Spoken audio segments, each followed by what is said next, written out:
Good morning, children. Stay safely at home. So I'm starting the next chapter. That is, I'm starting rather the wave optics unit. Now, wave optics, the first unit is wave nature of light and the Huygens principle. All right. Now you know that light exhibits different phenomena. All right. What are the phenomena? Already two phenomena from junior classes you are studying, that is reflection, diffraction, rectilinear propagation of light. So these what I can say, this phenomena exhibited by light you can explain considering light as a wave. Alright, but if you consider certain phenomena, just like consider that what I can say, polarization, and in this one that when I am considering the interference, refraction and all these things, interference, diffraction, polarization, all these also you can explain considering light as a wave. Now Newton first gave one corpuscular theory. According to Newton, that we consider that light consists of certain tiny particles which are known as the corpuscles. Alright, and this corpuscular theory also, according to corpuscular theory also, you can explain reflection, refraction, all these things.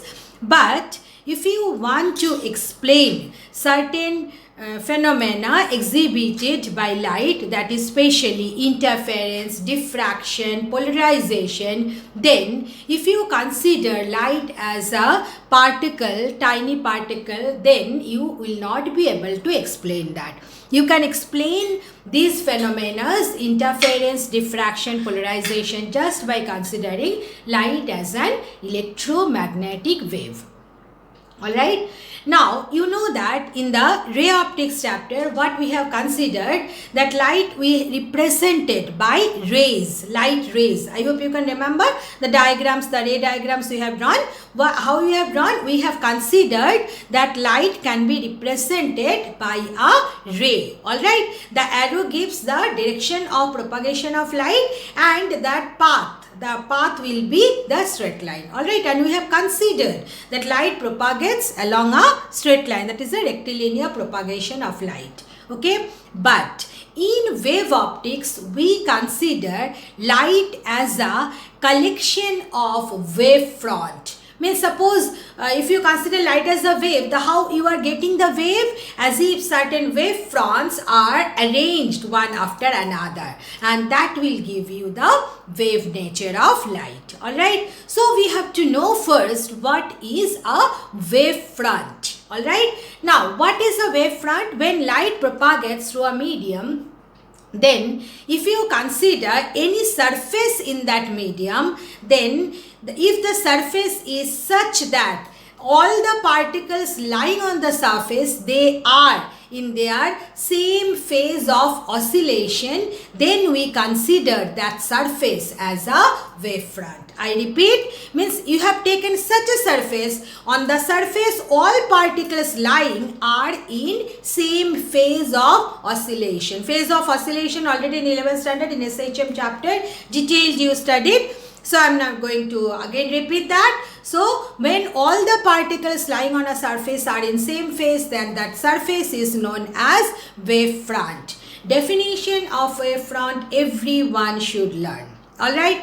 Generally there are three kinds of wavefront: spherical wavefront, plane wavefront and cylindrical wavefront. Alright. Now if you consider that source of light is a point source, that's what I have written. That source is a point source. Then what it will do? It will send wave in a spherical, means it will send spherical wave in all direction. Alright. And if you consider a sphere such that at the center the point source is situated, then that sphere, the surface of the sphere will be considered as the wavefront. Why it will be wavefront? You see here, if you consider that at the center of the sphere is the point source. Then all the points lying on the sphere, they are at the same distances from the point source. So all the points lying on the surface of the sphere will be in same phase. So as the wavefront looks like a sphere, that's why it is known as the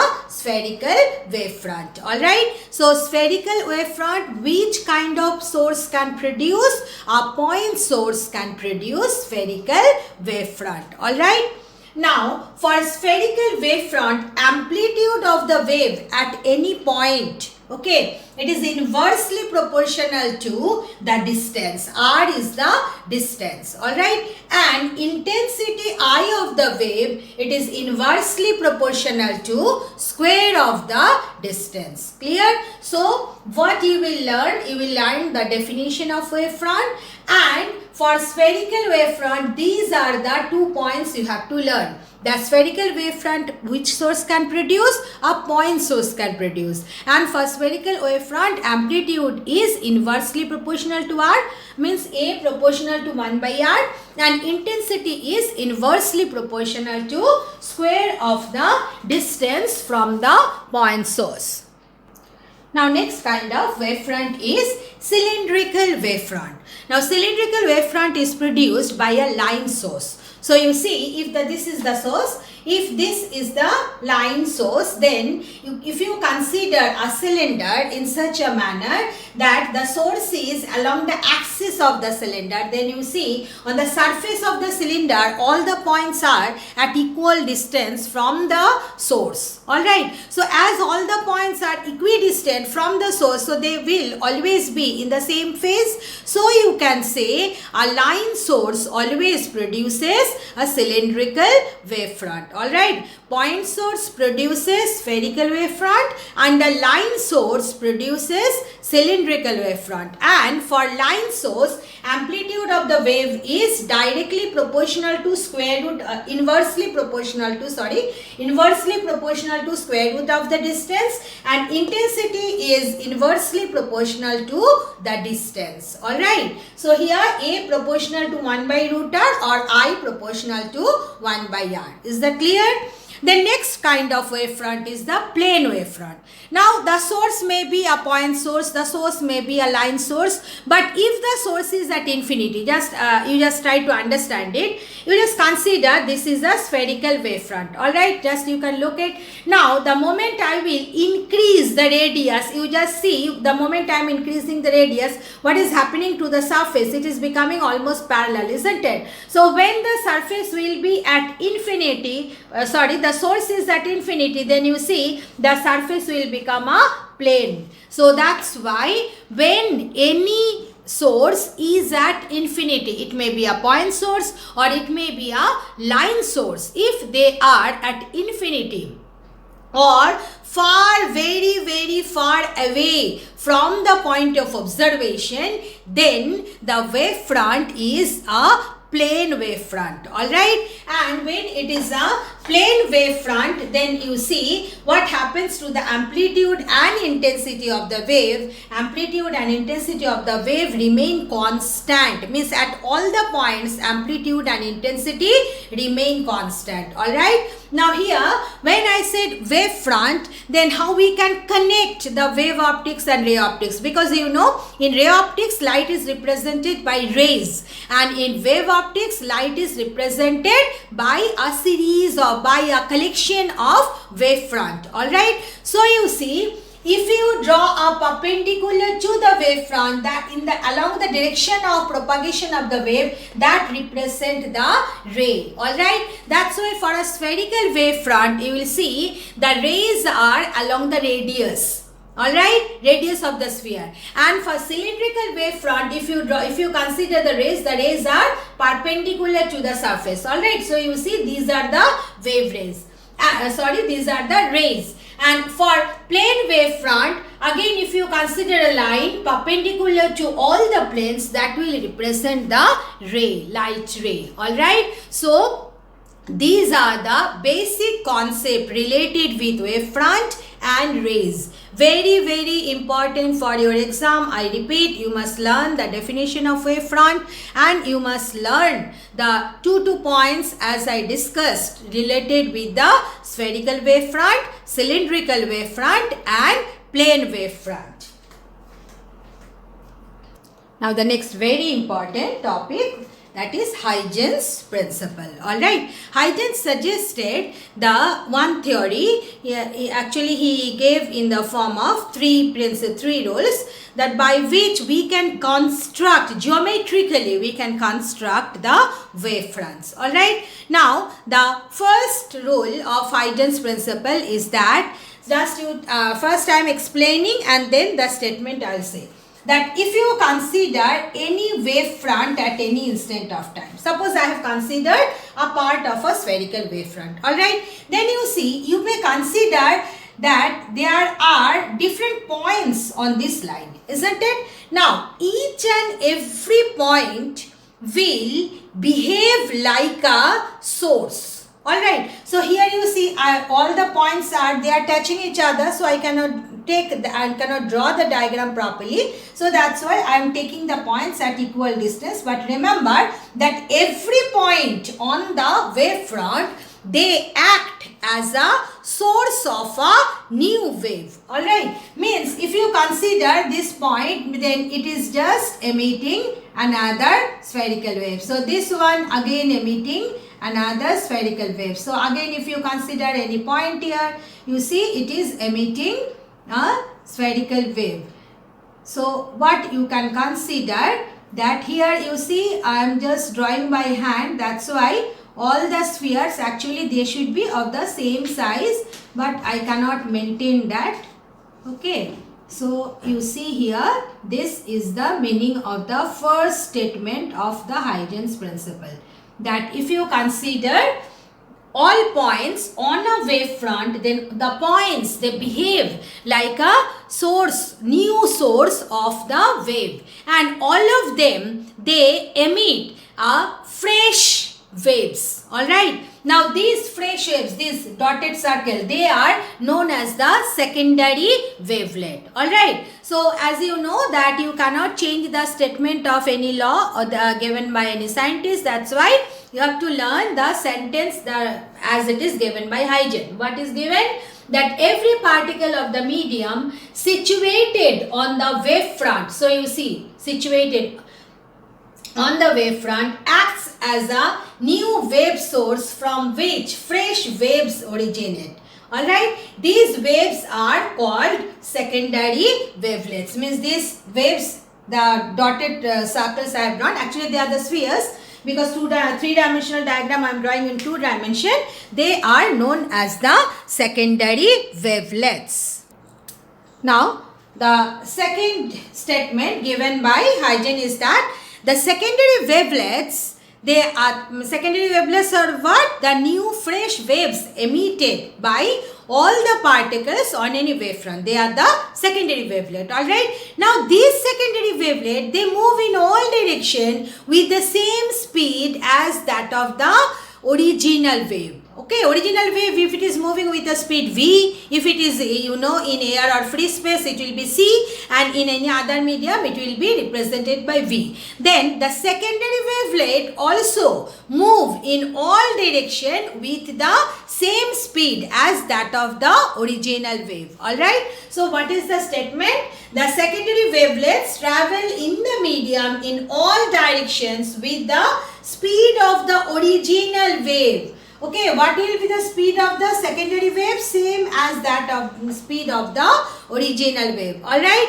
Then the third one is very, very important for the geometrical construction of the wavefront. Now if you consider this, so these are the secondary wavelets. Alright. Now if you draw the envelope means what? The common tangent of all the secondary wavelets. You see the wave is moving in this direction. So if you draw the envelope to the secondary wavelet in the forward direction, then it will represent the wavefront, the next wavefront in that medium at any instant. Alright, remember that you can draw two envelope, one in the backward direction and one in the forward direction. Which one will represent the new wavefront at any instant? The envelope to the secondary wavelengths drawn in the forward direction represent the new wavefront at any instant. So what is the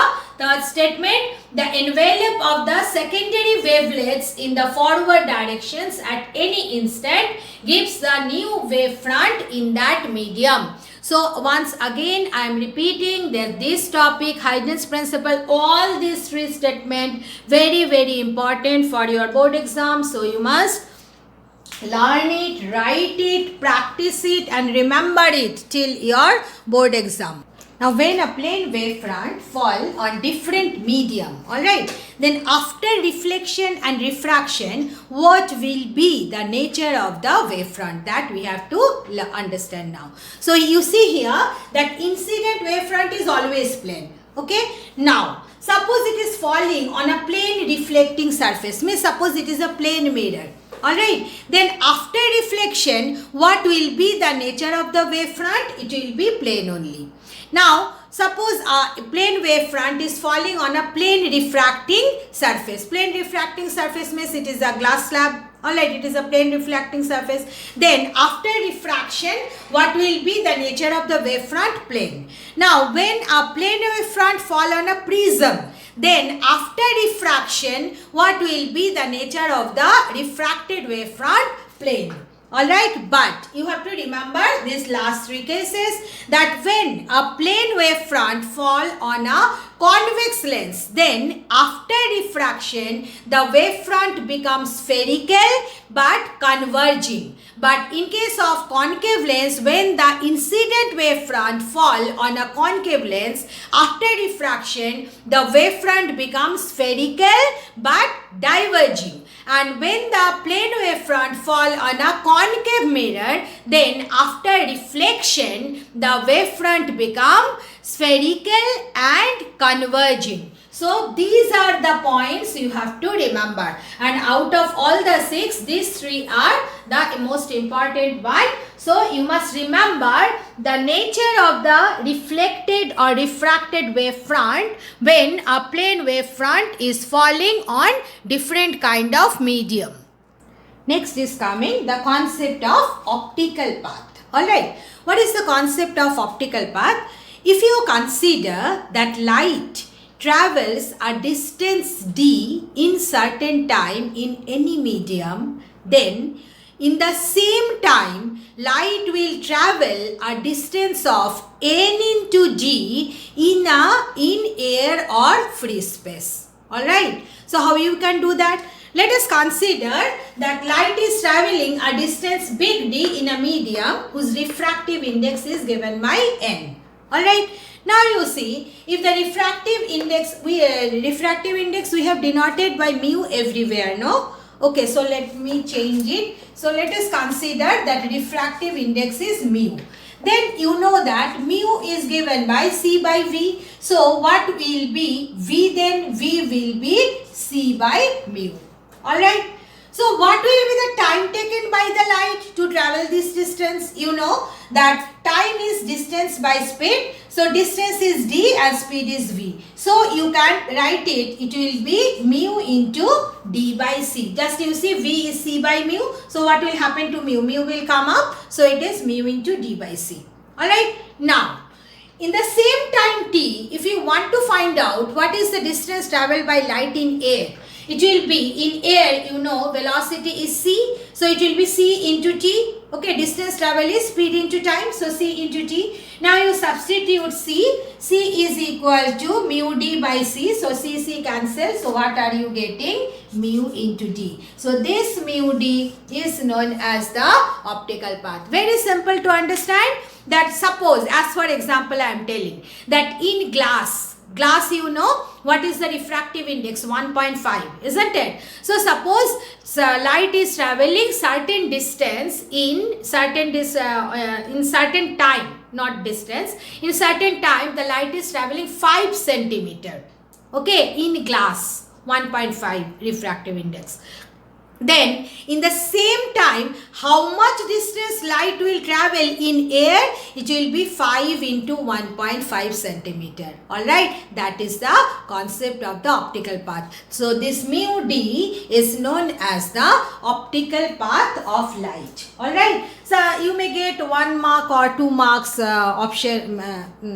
conceptual numericals on this. Alright, that if you consider d be the distance traveled by light in a medium of refractive index mu, then in the same time how much distance the light will travel in air, it will be mu into d. So this mu into d is known as the optical path. Alright, thank you girls, that's all for today.